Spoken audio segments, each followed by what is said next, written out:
So hello everyone. In this video we are going to see what is Docker and what is containers and how we are going to use them. Okay. So directly jump करने से पहले देखते हैं कि Docker है क्या. Docker क्या है वो नहीं समझते हैं. पहले समझते हैं क्या कि प्रॉब्लम क्या था और कैसे सॉल्यूशन निकाला डॉकर ने. ठीक है. तो एक शॉर्ट स्टोरी से हम लोग ब्रीफ कर लेंगे. शॉर्ट स्टोरी में कवर हो जाएगा कि why Docker why container. Okay. So let's take a short story. ठीक है. तो यहाँ पर दो डेवलपर्स की कहानी है. एक डेवलपर्स D1, एक डेवलपर्स D2. D1 जो है वो बहुत स्मार्ट डेवलपर है. ठीक है. One is very smart developer and D2 को हम लोग जानेंगे ये स्मार्ट है या डम है. ठीक है. तो ये स्मार्ट डेवलपर क्या करता है, इसे ओपन सोर्स प्रोजेक्ट करना बहुत पसंद है. ओपन सोर्स प्रोजेक्ट्स करना बहुत पसंद है और ओपन सोर्स प्रोजेक्ट्स में ये बहुत कंट्रीब्यूट करता है, हेवीली कंट्रीब्यूशन. ठीक है. बट ये एक प्रॉब्लम फेस करता है. ये प्रॉब्लम किस चीज़ का है कि जो स्मार्ट डेवलपर D1 है ये क्या करता है, ये मल्टीपल प्रोजेक्ट्स पे काम करता है. P1, P2, P3 and P4. ठीक है. समझ में आता है. ये पैरेलली 4 प्रोजेक्ट पे काम करता है. बट इसने एक दिन one day he faces a problem. एक दिन उसे एक बहुत ही बड़ा प्रॉब्लम आया. वो प्रॉब्लम क्या था कि वो जो P1 प्रोजेक्ट पे काम कर रहा था, ठीक है, अपने उसके पास एक सिस्टम था. ठीक है. वो मैकबुक रखे हुए था. वो एक दिन एक P1 प्रोजेक्ट पे काम कर रहा था. उसने सारे प्रोजेक्ट पे काम किए बट उसने हाफ कंप्लीट किया था. फिर उसने सोचा क्या कि मैं चलता हूँ भाई P2 को कंप्लीट कर लेता हूँ पहले या फिर P3 को कंप्लीट कर लेता हूँ. ठीक है. फिर वो P1 से जब P2 पे शिफ्ट किया तो जब उसे वो ट्राई किया अपने सिस्टम पे, अपने मशीन पे वो रन करने का, तो वो रन नहीं कर रहा था. The project was not running smoothly और नॉर्मली. ठीक है. उसे कुछ क्या देखने को मिला, उसे कुछ डिपेंडेंसीज इशूज आ गए. 4 घंटे सॉल्व किया. फिर पता चला कि अरे ये क्या था, ये तो ऑपरेटिंग सिस्टम का इशू है. There are many applications which are only working for Linux machines और विंडोज़ मशीन. ठीक है. तो उसके लिए वो डिपेंडेंसीज इशूज आ गए. सबसे पहले OS मशीन से इशू आ सकता है. ठीक है. तो उसके कारण क्या, वो P2 को नहीं कर पाया. P2 से क्या उसने जंप किया, P3 पे जंप किया. तो P1 में क्या था, वो यूज़ करता था मोंगो का वर्जन, मोंगो 6.7 और समथिंग. ओके. जब वो P3 पे शिफ्ट किया तो सोचा चलो भाई P3 तो एटलीस्ट कर लूँ. तो P3 में उसने देखा कि ये भी मोंगो यूज़ करता है, तो इसने जल्दी से प्रोजेक्ट पे वर्क करना स्टार्ट कर दिया. ठीक है. तो जैसे ही उसने वर्क करना स्टार्ट किया तो कुछ टाइम के बाद उसने वो टर्मिनल में अपने क्या देखता है कि वहाँ पे भी उसे कुछ इशूज फेस करने को आ रहे हैं with related to dependencies. Again यहाँ पर डिपेंडेंसी इशूज आ रहा है. तो उसे डिपेंडेंसी इशू जब फाइंड किया तो उसने क्या देखा कि अरे इस एप्लीकेशन में मैंने तो ध्यान से देखा ही नहीं, इसमें तो 2.5 का वर्जन था. ठीक है. तो मैं बस इमेजिनरी ले रहा हूँ, ऐसा कुछ वर्जन है या नहीं है मुझे पता नहीं, बट मोंगो 2.5 का वर्जन था. तो इसकी कंपैटिबिलिटी जो इस एप्लीकेशन में जो रन कर रहा था, इसमें बहुत सारे डिपेंडेंसीज है, बहुत सारे लाइब्रेरीज, बहुत सारे एप्लीकेशन थे जो भी थे. तो उसमें वन ऑफ द मोंगो 2.5 था जो इन सब के साथ कंपैटिबल था. ठीक है. जो वो इस एप्लीकेशन में जब वो P1 पे वर्क कर रहा था तो उसके साथ तो भाई ये था मोंगो का 6.7 वर्जन. तो उसके रिलेटेड जितने भी डिपेंडेंसीज थे वो उस टाइप के थे. तो उसका क्या हुआ कि भाई वो ना P1 पे काम कर पाया, ना वो P2 पे काम कर पाया और ना ही वो P3 पे काम कर पाया. ठीक है.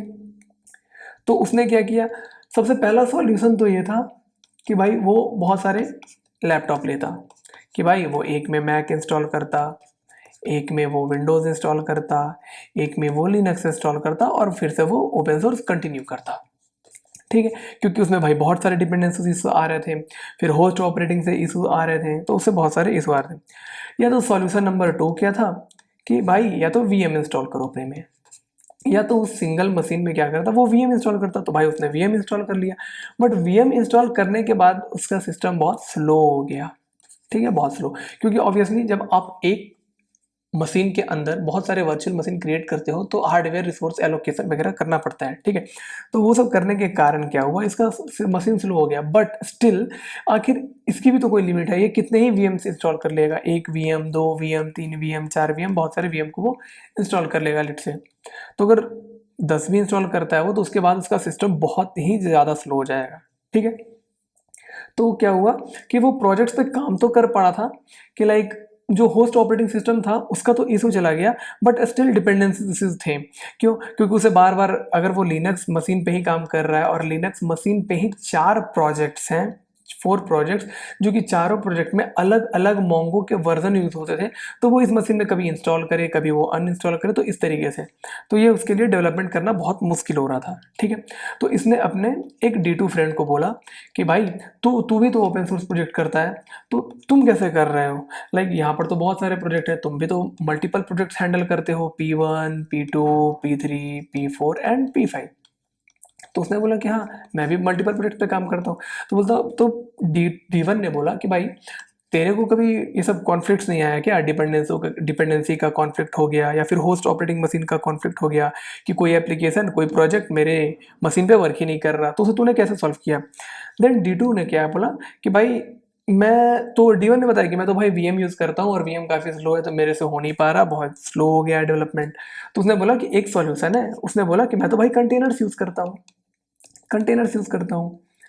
तो फिर D1 ने पूछा कि भाई कंटेनर्स क्या है, मुझे नहीं समझ में आ रहा। तो उसने बोला, तो उसने समझाया कि भाई देख मेरे पास जो एक मशीन है वो तो बस एक ही है, मैं तेरी तरह 10 VM इंस्टॉल नहीं किया हूँ या फिर मेरे पास कोई इतने पैसे नहीं है कि मैं इतने सारे ऑपरेटिंग सिस्टम लूँ। तो उसने बोला ठीक है भाई, तो तू क्या करता है। तो उसने बोला कि ये जो मेरा मशीन है, सॉरी, हाँ, तो ये जो मेरा मशीन है इसमें मैं क्या करता हूँ, जितने भी एप्लीकेशन है उनको मैं एज ए कंटेनर रन करता हूँ। तो उसने पूछा कि भाई कंटेनर क्या होता है, कंटेनर का मतलब कहने का क्या हुआ।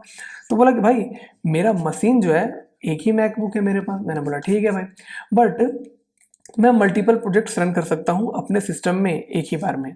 तो उसने बोला अच्छा ऐसा है क्या, बट लेट से ये अगर बोलता होगा कि भाई मुझे एक्स एप्लीकेशन का 4 वर्जन चाहिए, ये भी एक्स एप्लीकेशन है इसका 6 वर्जन चाहिए, तो तू कैसे ये सॉल्व करता है। उसने बोला कि भाई कभी प्रॉब्लम आता ही नहीं है। क्यों, क्योंकि ये सारे आइसोलेटेड इन्वायरमेंट में चलते हैं, ये सारे जो हैं आइसोलेटेड इन्वायरमेंट में है। P1 को कोई लेना देना नहीं है P2 प्रोजेक्ट से, P2 को कोई लेना देना नहीं है P3 प्रोजेक्ट से, बट डिपेंडेंसीज को तो लेना देना है। डिपेंडेंसीज तो एक ही जगह होगा ना भाई इस मैक ऑपरेटिंग सिस्टम पे। तो उसने बोला नहीं, मेरे कंटेनर्स के इनसाइड ही सारे डिपेंडेंसीज हैं। ठीक है, जो सारे भी जो भी मैंने डिपेंडेंसीज यूज कर रहा हूँ वो सारे इस कंटेनर के अंदर है। तो जब भी मुझे यूज करना होता है मैं उसे यूज करता हूँ, और जब मैं कंप्लीट कर देता हूँ तो मुझे अनइंस्टॉल भी नहीं करना पड़ता, मैं बस इस कंटेनर को क्या करता हूँ, डिलीट कर देता हूँ। तो उसने बोला अच्छा इतना आसान है। तो मैंने बोला हाँ इतना ही आसान है। So container are solving this problem. पर ये VM से कैसे अलग है, बिकॉज अगर आप सर्च करोगे तो VM वर्सेस कंटेनर में एक बहुत ही बड़ा एडवांटेज है कंटेनर्स के ऊपर, क्या, कि दिस इज सुपर फास्ट। जब भी आप एक VM बनाते हो या फिर VM को स्टार्ट करते हो it will take like 30 seconds to 1 minute, but when you spin a container it will start in a fraction of seconds. ठीक है, तो जहाँ पे हार्डवेयर रिसोर्स एलोकेशन अलग से करना पड़ रहा था यहाँ पे करना नहीं पड़ रहा है। आइसोलेटेड इन्वायरमेंट आपको VMs में भी मिल रहा था और कंटेनर्स में भी आपको मिल जाता है। VMs में थोड़ा स्ट्रॉन्ग आइसोलेशन होता है, कंटेनर्स में नहीं होता है strong isolation, but still you can use and work on all of the projects. ठीक है, तो इसके बाद क्या हुआ, तो इस प्रॉब्लम को सॉल्व करने के लिए डॉकर आया। तो भाई यहाँ तो कंटेनर समझ में आ रहा था, तो मैंने बोला हाँ कंटेनर्स। तो कंटेनर और डॉकर में अंतर क्या है, containerization is a concept, like containerization क्या है, is a concept, and containerization like container बनाने के तरीके कितने, कंटेनर बनाने के बहुत तरीके हैं। One of the most famous and most popular tool और वे इज डॉकर। डॉकर से क्या होता है, आप किसी भी एक एप्लीकेशन को आप उसे कंटेनराइज कर सकते हो। कंटेनराइज करने के फायदे क्या है, कंटेनराइज करने के फायदे आपने ऊपर देखा कि मैं जितने भी प्रोजेक्ट है डिफरेंट टाइप ऑफ प्रोजेक्ट मैं सबको साइमल्टेनियसली रन कर सकता हूँ without installing and uninstalling different different dependencies. अगर मुझे लिनक्स का चाहिए होगा तो इस कंटेनर के अंदर मैं लिनक्स का इन्वायरमेंट सेट करूंगा, अगर मुझे विंडोज का चाहिए होगा मैं विंडोज का सेट करूंगा, अगर मुझे डिफरेंट डिफरेंट मोंगोडीबी के अलग अलग वर्जन चाहिए होंगे या फिर डिफरेंट डिफरेंट पोस्टग्रेस के वर्जन चाहिए होंगे, तो मैं अपने इस मशीन हार्डवेयर मशीन पे इंस्टॉल करने से अच्छा मैं एक कंटेनर के अंदर रैप कर दूंगा सारे dependencies and I can use them freely. तो इस प्रॉब्लम को डॉकर ने सॉल्व किया। डॉकर क्या करता है, डॉकर कैन क्रिएट कंटेनर्स। ये क्या करता है, तुम्हारे सारे एप्लीकेशन को एज अ कंटेनर वो बना देगा। आपको जब मन करे आप जिस कंटेनर को यूज करना चाहते हो, like P1 P2 P3 P4 and P5 and so इतने सारे जितने भी प्रोजेक्ट्स हैं, इतने सारे जिनके भी डिपेंडेंसीज है, एक प्रोजेक्ट के अंदर क्या होता है, सोर्स कोड्स होते हैं, डिपेंडेंसीज होते हैं, मॉड्यूल्स होते हैं और इन्वायरमेंट वेरिएबल्स होते हैं, ठीक है। तो ये सब जितने सारे चीज़ है, ये सब सारे को एक जगह पे पैकेज करके मैंने एक कंटेनर में डाल दिया, ठीक है। और ये कंटेनर अब तुम अपने मशीन पे रन कर सकते हो।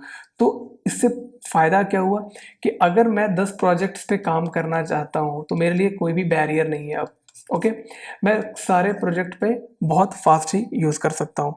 तो डॉकर यूज़ करने के एक्चुअल में लाइक फ़ायदे क्या क्या है। अगर मुझसे कोई पूछे कि भाई डॉकर यूज़ करने के क्या क्या फ़ायदे हैं, तो मैं उसे फ़ायदे कैसे बताऊँगा।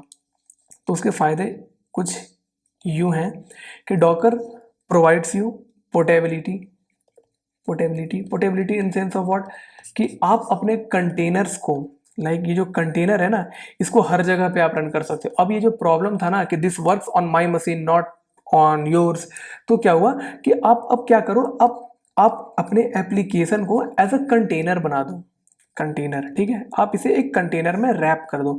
अब ये कंटेनर जो है इसे आप कहीं भी शिप कर सकते हो, either on Mac, either on Linux, either on Windows, everywhere. तो भाई वहां पे रन करने के लिए क्या चाहिए, वहां पे रन करने के लिए बस एक कंटेनर रन टाइम होना चाहिए, जो कि डॉकर, बस डॉकर इंस्टॉल करो और आप सारे एप्लीकेशन, मतलब सेम एप्लीकेशन को आप मल्टीपल जगह पे रन कर पाओगे, आइदर इट्स मैक और लिनक्स और Windows. So first is portability, second one is isolation, ठीक है। अगर आपके सिस्टम के अंदर, आपके मशीन के अंदर मल्टीपल प्रोजेक्ट्स रन कर रहे हैं और वो सेम ही डिपेंडेंसी को यूज़ कर रहे हैं, in case of like same type of library use कर रहे हैं, लाइक यहाँ पे भी मोंगो यूज़ कर रहे हैं, यहाँ पे भी मोंगो यूज़ कर रहे हो और यहाँ पे भी मोंगो आप यूज़ कर रहे हो, ठीक है। यहाँ 5 वर्जन है, यहाँ 6 वर्जन है, यहाँ 7 वर्जन है, तो आप तीनों एक ही मशीन पे यूज़ कर सकते हो, but in form of container. आप कंटेनर के अंदर ये इन्वायरमेंट सेट करते हो कि इसमें मोंगो 5 का है, इसमें मोंगो 6 का है, इसमें मोंगो 7 का है, ठीक है। जब मन चाहे आप क्रिएट कर सकते हो और जब मन चाहे आप डिलीट भी कर सकते हो, ठीक है। थर्ड प्रॉब्लम कौन सा सॉल्व किया, इसने सॉल्व किया like resource efficiency. What does it mean resource efficiency? Resource efficiency का कहने का मतलब ये है कि अगर आप वीएम क्रिएट करते हो, ठीक है, एक वीएम है और एक डॉकर मशीन है, सॉरी मतलब आप एक वीएम यूज़ कर रहे हो और आप एक डॉकर यूज़ कर रहे हो। तो वीएम के ड्रॉबैक क्या है कि अगर आप वीएम बनाते हो तो यू नेवर नो कि लिनक्स पे जो मशीन या फिर लिनक्स के मशीन में जो आप एप्लीकेशन रन करने वाले हो वो कितना बड़ा है, ठीक है।